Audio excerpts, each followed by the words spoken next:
अस्सलामुअलैकुम।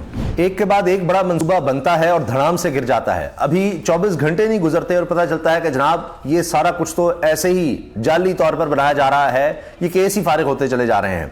अब हुआ ये है कि खबर सामने आई, खबर चली कि जनाब 3 लोग अब सामने आ रहे हैं, काबीना के 3 लोग सामने आ रहे हैं जो इमरान खान साहब के खिलाफ गवाह बन गए हैं नैब के, और अदालत में जनाब अब वो जाकर गवाही देंगे कि ये किस तरह से अल-कादिर ट्रस्ट जो है, ये जिस तरह से 190 मिलियन पाउंड पाकिस्तान आए, ये जनाब कोई इमरान खान ने कोई रिश्वत के तौर पर लिए या क्या हुआ। और इसमें बताया गया कि जनाब इसमें 2 नंबरी हो सकती है, सब कुछ हो सकता है, लेकिन इमरान खान ने नहीं सुनी। अब हुआ क्या है, हुआ यह है कि इसमें 3 नाम थे, जुबैदा जलाल साहिबा का, परवेज खटक का और नदीम अफजल चंद का। अच्छा, दिलचस्प बात देखिए कि नदीम अफजल चंद ने पूरा एक वीडियो पैगाम जारी कर दिया इस बारे में, और सारा मामला, सारा बयानिया, सारी खबर को उड़ा कर रख दिया है नदीम अफजल चंद ने।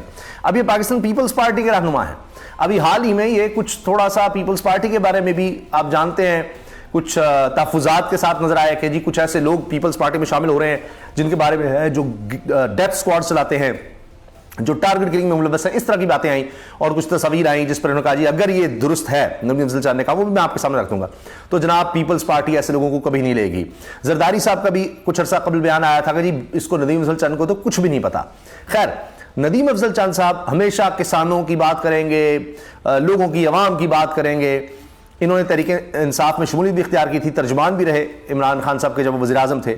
इन्होंने अब वाज़े तौर पर ऐलान कर दिया है, और ये वीडियो इन्होंने खुद अपने ट्विटर अकाउंट से, एक्स ऐप से जारी की है कि जनाब ये देखिए,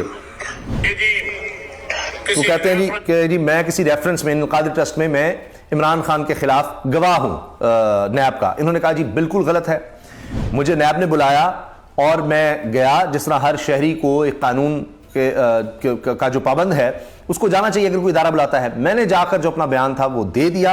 मैं बाकायदा काबीना का हिस्सा नहीं था, मुझे स्पेशल इनवाइट किया गया था, मैं तर्जुमान था, तो उसमें मैंने नैब को जरूर बता दिया। लेकिन मैं किसी सियासतदान के खिलाफ, कोई बीमार है, कोई कैद है खास तौर पर, ये जिनको मैं फॉलो करता हूं उनकी सियासत के खिलाफ है, मेरी सियासत के खिलाफ है, मेरी सोच के खिलाफ है, मैं किसी सियासतदान के खिलाफ अदालत में गवाह नहीं बनूंगा, नहीं हूं।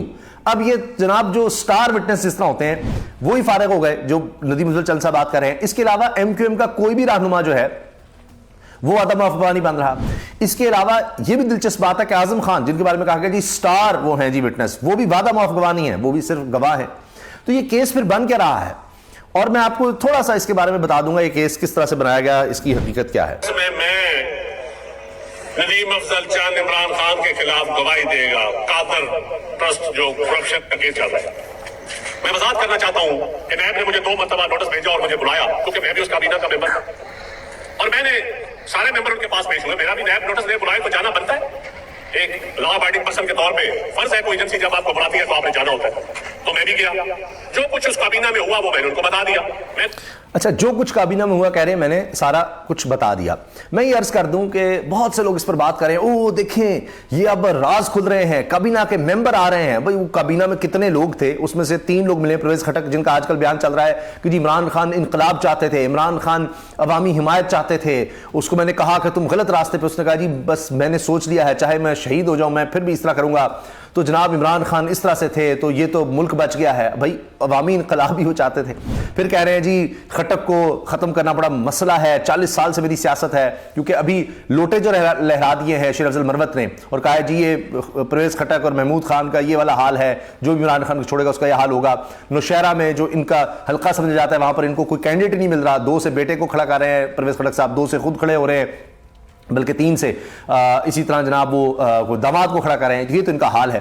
तो अब ये जो कहा जा रहा है जी काबीना के लोग सामने आ गए, फलां हो गया, ये विटनेस आ गए, वो विटनेस आ गए। मैं एक चीज, क्योंकि काबीना का जिक्र हुआ है, बड़ी बुनियादी चीज है, जब काबीना की मीटिंग होती है तो उसके मिनट्स होते हैं, यानी पूरी एक तफसील होती है कि एजेंडा क्या था, ये मीटिंग किस वक्त हुई, क्यों बुलाई गई, कौन कौन इसमें शामिल था, किसने इसमें क्या क्या कहा, किसने क्या बात की, किसने क्या सवाल पूछा, किसने क्या एतराज उठाया, किसी क्या रिकमेंडेशन दी, फैसला क्या हुआ, किसने क्या, एक एक चीज उसमें पूरी होती है।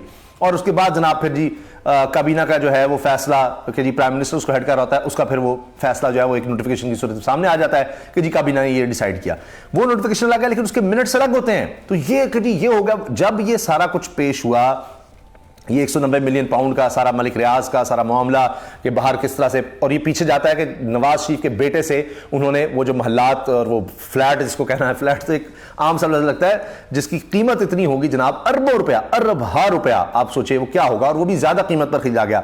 उन्होंने सारी अपनी मनी वाइट करनी थी जब ये पनामा में सारा मामला आ गया था, वहां से वो सारी प्रोसीड्स थी और उनके बारे में ये वाजे नहीं कर पा रहे थे कि जनाब ये किस तरह से रकम आई है। तो बजाय इसके केस लंबा चलता, इन्होंने एनसीए के साथ, नेशनल क्राइम एजेंसी के साथ मुआहिदा किया जिसमें इनके ऊपर कोई क्रिमिनल लायबिलिटी नहीं आई, और जनाब ये फैसला हुआ इनके दरमियान कि जी हम ठीक है, आप कहते हैं ये रकम हम किस तरह लाए, आप समझते हैं कि ये मशकूक है, तो ठीक है हम यहीं पर केस खत्म करते हैं, आपसे एग्रीमेंट कर रहे हैं, हम ये रकम वापस ले जाते हैं। ये एग्रीमेंट हो गया। वरना यह कि एनसीए को आगे चलकर या तो साबित करना था कि जी ये रकम वाकई गैर कानूनी तरीके से आई, अब ये केस चल रहा था। खैर मुख्तसरन यह कि वो रकम का मुआहिदा हो गया कि जी वो मलिक रियाज साहब जो हैं वो अपने यहां पर जो उन पर जुर्माना हुआ है, सुप्रीम कोर्ट ने जुर्माना किया हुआ है 460 अरब रुपया, कराची का बहरिया टाउन, ठीक है जी, और उसमें सिंध गवर्नमेंट की भी इन्वॉल्वमेंट सामने आई थी, वो सब आपको पता ही है, पीपल्स पार्टी की उस वक्त भी गवर्नमेंट थी, तो उसके तौर पर यहां पर जमा करवाएंगे। अब पाकिस्तानी गवर्नमेंट पर यह था कि उस वक्त ये फैसला करना था कि जी क्या हम इसको क्लेम करें कि ये हमारी रकम है, तो फिर जाकर मशवरा दिया गया इमरान खान साहब को कि जी फिर जाकर हमें केस लड़ना पड़ेगा, साबित करना पड़ेगा, और माजी में ये बड़ा मुश्किल रहा है हम ऐसे किसी के बारे में साबित करें कि कहां से रकम आई है, पाकिस्तान से रिश्वत की थी, गबन की थी, हमें एक एक चीज साबित करनी, फिर ये रकम हमें मिल सकती है और वापस आएगी। अभी मलिक रियाज जो हैं वो वहां से बच रहे थे कि अच्छा जी ये रकम यहां पर फिर केस चलेगा, तो उन्होंने फायदा सोचा मलिक रियाज ने कि जुर्माना ही है तो मैं ये रकम वहां जुर्माने के तौर पर जमा करवा देता हूं, यहां केस भी मेरा यहां से खत्म हो जाएगा और मुझे जुर्माने के तौर पर वहां रकम भी जमा हो जाएगी, वहां से मैं बच जाऊंगा। अब पाकिस्तान के पास क्या था, यह डिसाइड करना था कि अच्छा अगर तो हम ये करते हैं कि जी ठीक है, नहीं हम नहीं इजाजत है, हम फिर क्लेम डालेंगे कि जी नहीं हमारी रकम है, और वो केस चलेगा और फिर पता नहीं क्या उसका फैसला होगा, वो मसला था। तो फिर सुप्रीम कोर्ट में वो रकम जमा करवाने दी। अब लेटेस्ट ये है कि वो रकम फेडरल गवर्नमेंट को, जो ये चीखते थे जी ये हो गया वो हो गया, फेडरल गवर्नमेंट को भी चली गई, और कुछ जो है वो फिर सिंध गवर्नमेंट को चली गई। सुप्रीम कोर्ट ने कह दिया। अल मशरक बैंक की भी स्टेटमेंट आ गई जिसमें सारा केस खत्म हो गया कि जनाब ये कभी पाकिस्तान की ये रकम थी ही नहीं, और ये खुद जनाब वहां से डायरेक्ट जो है ना ये कोई साबित हुई थी ना कुछ हुआ था, और ये रकम गालिबन मलिक रियाज साहब की बहू हैं या बेटी हैं, तो उनके अकाउंट से फिर ये सुप्रीम कोर्ट में जमा कराई गई, वो भी एक स्टेटमेंट आ गई थी। तो ये सारा केस है। और जनाब अब आप नदीम अफजल चंद साहब का सुन लीजिए, वो क्या कह रहे हैं। वो कह रहे हैं जी मैंने जो बताया किसी अदालत वगैरह में नहीं जा रहे, वो कैबिनेट का मेंबर फेडरल मिनिस्टर नहीं था, मैं तो स्पेशल इन्वाइटी के तौर पर था, और मैं उस वक्त भी खान साहब को कहता था कि ये शहजाद अकबर फ्रॉड है, ये आपको मरवाएगा। मैं उस वक्त कहता था। लोग तो आज बोलते हैं ना जब खान साहब इख्तियार में नहीं है तो आज बोलते हैं, मैं जब वो इख्तियार में था तो उनके सामने बोलता था। बहरहाल ये इन्होंने उसी वक्त फिर इस्तीफा भी दे दिया था तहरीक इंसाफ की जब गवर्नमेंट थी उसी दौर में। आज क्योंकि वो जेल में है और मेरा स्कूल ऑफ थॉट कभी कैदियों और मजलूमों के ऊपर बात करने वाला नहीं है, मैं नहीं बोलता हूँ। मैं जिनके मानने वाला हूँ वो ना कैदियों पे ना बीमारों पे बोलता है। अब आप ये देखें कि इस पर तालियां बजी हैं कि इमरान खान इस कैद है, मैं उसके खिलाफ नहीं बोलूंगा, इस पर तालियां बज रही हैं। ये पीपल्स पार्टी के इस वक्त भी मेंबर हैं, तो लोगों को तो अप्रिशिएट करना चाहिए, अच्छा जी ठीक है इमरान खान जाओ, वो कह रहे हैं कि नहीं करूंगा तो उस पर तालियां बज रही हैं। ये पीपल्स पार्टी अपने हल्के के लोग इनके इस बात पर अप्रिशिएट कर रहे हैं कि हाँ इमरान खान के खिलाफ गवाही नहीं देनी। मैंने जो बयान देना था नए वालों ने क्यों पूछा, जो हकीकत थी जो मैंने देखा सुना, लेकिन मुझे कोई अदालत में कहे कि आप आकर गवाही दे, मैं हरगिज़ गवाही देने के लिए तैयार नहीं। नहीं जी अदालत में हरगिज़ गवाही देने के लिए तैयार नहीं। ये दोबारा सुन लें आप। जो हकीकत थी जो मैंने देखा सुना, लेकिन मुझे कोई अदालत में कहे कि आप आकर गवाही दे, मैं हरगिज़ गवाही देने के लिए तैयार नहीं। मैं ना काबीना का मेंबर था, ना मैं किसी के खिलाफ सियासतदान के खिलाफ मैं गवाही नहीं दे सकता। ये मेरी एक सोच है, मेरी एक फिक्र है। ये जो मीडिया पे खबरें चल रही है अभी मैंने पढ़ा है, मैं नेशनल ये लीजिए अब आप ये देख लीजिए इसके बाद केस क्या रह गया है। ठीक है जी, ये तो हाल है। अब ये फरमाइशियाँ हैं, वही साइफर वाला मामला वो भी अलग से चल रहा है, कभी इद्दत वाला है, केसेस बड़े आगे पता नहीं कितने बनने हैं। लेकिन मैं देख रहा था अभी अबूजर सलमान न्याजी साहब उन्होंने एक पॉडकास्ट में समी इब्राहिम साहब को इंटरव्यू देते कहा है कि जी ये देखें आइन में लिखा हुआ है, और ये बात एतजाज साहब कहते हैं कि प्राइम मिनिस्टर वाहिद शख्स है जिसको आइन ये पाबंद करता है कि जहां वो समझे कि पब्लिक इंटरेस्ट का मामला है तो वो जो इंफॉर्मेशन उसके पास आएगी वो लोगों तक पहुंचाएगा।